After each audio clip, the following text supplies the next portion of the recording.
Hey, it's Pastor Mike here in the study, and looking at the book of Ephesians in chapter number 5.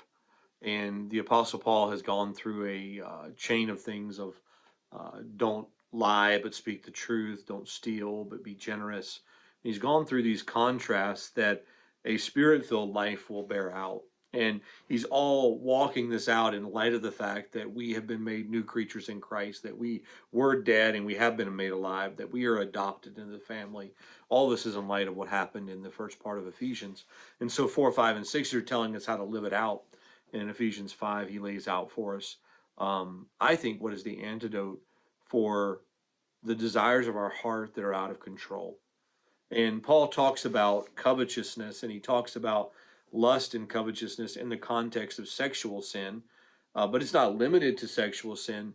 Anytime that we find ourselves coveting something or wanting something someone else has or possesses, or we begin to be dissatisfied with what we have. And by the way, those work together. There's a dissatisfaction with what I have and a covetousness of what somebody else has. And it's the whole concept of the grass is greener on the other side of the fence. We're always looking beyond what God has provided for us, thinking that that is where the answer is, and not understanding that what God has given to us is what he has for us, and trusting him in the moment that he's given me what I need for this moment to point me to him and to conform me to his son.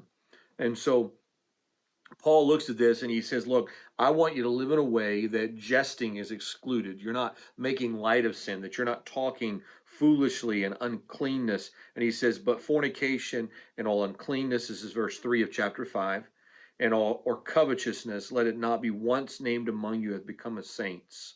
Neither filthiness, nor foolish talking, nor jesting, which are not convenient. He said, put all of that away from you. Put all of this covetous behavior, this longing for something that is outside the boundaries of a Christian walk. And he says, then he turns it all and he says, but rather giving thanks. Rather giving thanks. And thanks is the antidote for covetousness. When we give thanks, we can be satisfied with what God has provided.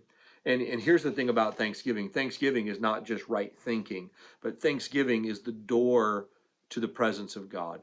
Enter into his gates with thanksgiving, into his courts with praise. It is into that presence that we come with thanksgiving. When we are purposefully giving thanks to God, we enter into his presence. We begin to see him high and lifted up, and we begin to trust him more with the circumstances, with the provisions, with the limitations that he has placed on our walk here. And so the answer for a covetous heart is purposely giving thanks. Hope this will be an encouragement to you. We'll see you next time in the study.